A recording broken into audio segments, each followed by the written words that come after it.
What's up, beautiful people? So another episode of Don't Keep Up With The Joneses. It's your boy Ricky Jones Jr. And in this video, I will be talking about companion plants for your beet plants, okay? Your beetroot, whatever you want to call it. What's up, beautiful people? And welcome to another episode of Don't Keep Up With The Joneses. Don't keep up with the Joneses. Don't keep up with the Joneses. Don't keep up with the Joneses. Don't keep up with the Joneses. With these companion plants, these are chosen because, you know, we know that roots grow underground, okay? Which it has a strong root system, which is what we eat and we cut and we dice and we chop or we put in smoothies and all the different things that we do with beetroot. But know that you can eat the top too. But at the end of the day, that is what goes down. Now, what we can do alongside of the beetroots itself is to plant beans, okay? I'm gonna plant beans, arugula, and peas, okay? Now, the reason for this is that the beans and the peas and even the arugula bring a nitrogen into the soil itself, which helps to create a nice synergy and energy for not only for the beets, but also for the beans themselves. So I'm gonna do that, but also too, it will help me not to waste real estate space in the raised beds, okay? So if you grow in the raised beds or even like a regular standard traditional type garden, you do want to maximize your space. And doing the way I'm doing what I'm doing, which is companion planting, that is a way to help expedite your space as well as to eliminate the very possibility of weeds coming into your raised beds and things. So go ahead and give this a try. This is why I'm doing what I'm doing. And you can also do different herbs, right? So you could do the marigolds, you could do the sage and things like that.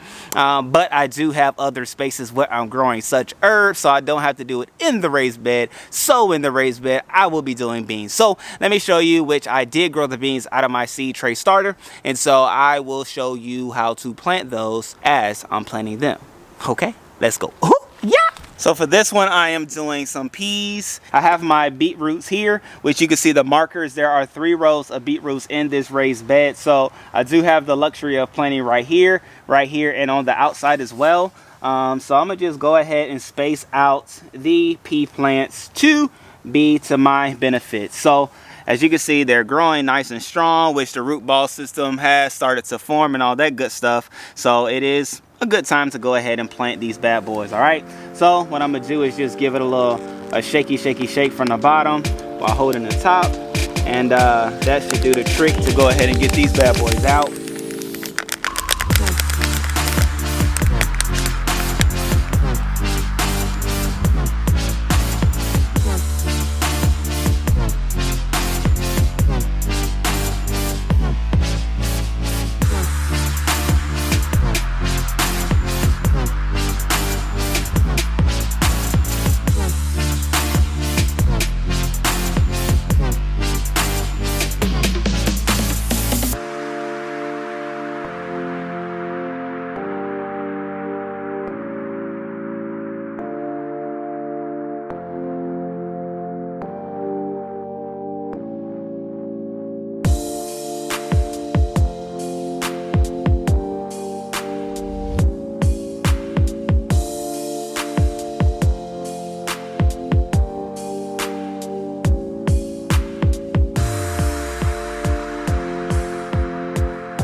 Alright, so now everything is nice and watered, so it is where it is in the optimal condition to grow. And so I'm excited to see how these bad boys will do what they do, which I will add the arugula seeds. Yeah, I'm gonna add the arugula seeds in there too, between the beets and the beans themselves. I did not grab them, so you did not see that. But if you go ahead and subscribe, hit the bell notification. That bad boy sound very close, but anyway, do those things, you'll be able to see it go and grow, and I'll make sure I keep you all updated with the growth before I do any harvesting or anything like that. So with that being said, that concludes this video, which I'm so excited about doing. And hey, as always, make sure you tune back in, because there's always so many cool things that we're doing in this garden, doing with pallets, and therefore doing with you. Until next time, love you.